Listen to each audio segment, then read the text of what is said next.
Episode 2. The Temple of the Ancients. As Akira's hand grasped the rusty door handle, the surge of electricity ran through her body. The golden lion's head pendant on the necklace glowed brighter, lighting up the intricate carvings on the temple doors. With a deep breath, Akira pushed the doors open, and a wave of musty air hit her. She stepped inside, her eyes adjusting to the dim light within. The air was thick with the scent of old incense and dust. As she ventured deeper into the temple, Akira noticed the walls were covered in ancient paintings, telling stories of Maasai warriors, secret ceremonies, and mythical creatures. The images seemed to come alive, whispering secrets only Akira could hear. Suddenly, Akira heard footsteps echoing through the temple halls. She turned to see a figure emerging from the shadows. "Welcome, Akira," the figure said in a low, mysterious voice. "I've been waiting for you. You have something that belongs to us, something that holds the key to our people's future."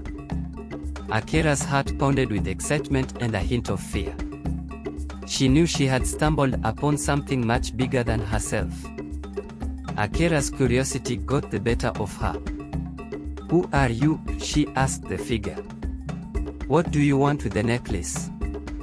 The figure slowly stepped forward, revealing a woman with piercing brown eyes and a warm smile. She wore a traditional Maasai necklace similar to the one Akira had found. "I am Kipenzi, the guardian of our people's history," the woman replied.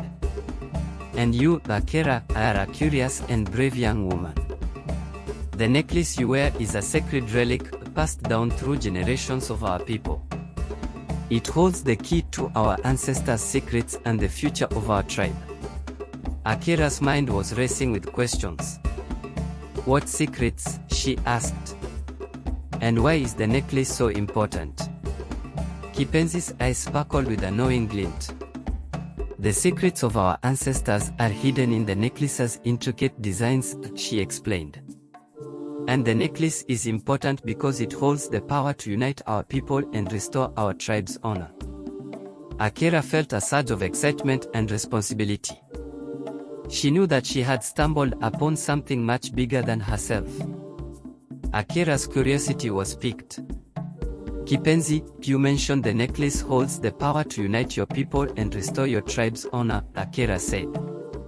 "Can you explain more about that?" Kipenzi's eyes sparkled with a deep wisdom. "The necklace is a symbol of our tribe's heritage and strength," she began. "Legend has it that our ancestors wore the necklace during times of great turmoil, and it guided them toward unity and prosperity." Akira listened intently, her mind racing with questions.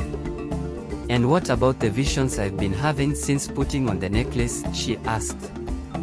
"I've seen images of the Maasai people, their traditions, and their struggles. What does it all mean?" Kipenzi's expression turned thoughtful. "The visions are a sign that the necklace has chosen you, Akira," she said. "You have been given a glimpse into our people's history and their struggles. The necklace is trying to communicate with you, to guide you toward a greater understanding of our culture and traditions." Akira's mind was reeling with the implications. She felt a deep connection to the necklace and the Maasai people, but she was also aware of the weight of responsibility that came with it. As Akira considered returning the necklace, Kipenzi's expression turned serious. "Akira, you can't just return the necklace," she said. "You've been chosen for a reason. The necklace has awakened something within you, something that can't be ignored." Akira felt a shiver run down her spine. She knew that Kipenzi was right. She couldn't just run away from her destiny. "But what if I'm not ready?" Akira asked, feeling a sense of trepidation. Kipenzi's eyes locked onto hers. "You don't have to be ready, Akira," she said. "You just have to be willing. The necklace will guide you, but you have to trust in its power." Akira took a deep breath, feeling the weight of her decision. She knew that she couldn't turn her back on the necklace and its secrets. Akira tried to hand the necklace back to Kipenzi, but the older woman refused to take it. "You can't just return the necklace, Akira," Kipenzi said, her voice firm but gentle. "It's been passed down to you for a reason. You have a role to play in our people's history." But Akira was resolute. She didn't feel ready for the responsibility that came with the necklace. She tried to push the necklace into Kipenzi's hands, but the older woman resisted. Just as it seemed like the two women were at a stalemate, the temple began to shake. The air was filled with a low rumbling noise, and the ground trembled beneath their feet. Kipenzi's eyes locked onto Akira's, and she spoke in a voice that was barely above a whisper. "The necklace is not just a simple relic, Akira. It holds the power to awaken the spirits of our ancestors. And it seems like those spirits are stirring." The rumbling noise grew louder, and the ground shook more violently. Akira stumbled, and Kipenzi caught her by the arm. "What's happening?" Akira asked, her voice shaking. Kipenzi's eyes were fixed on the necklace.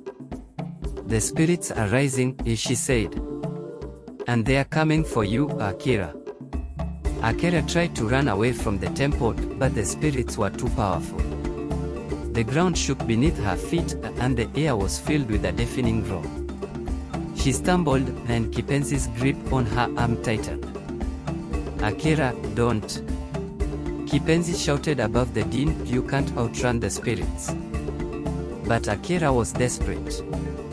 She tried to shake off Kipenzi's grip, but the older woman held fast.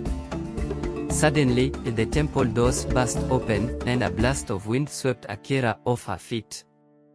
She felt herself being lifted into the air, and the last thing she saw was Kipenzi's worried face.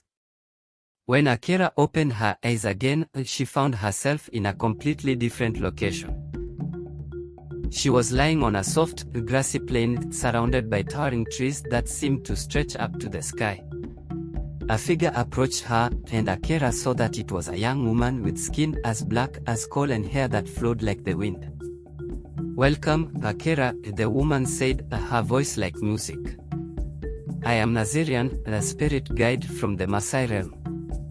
You have been chosen to fulfill an important task, one that will determine the fate of our people."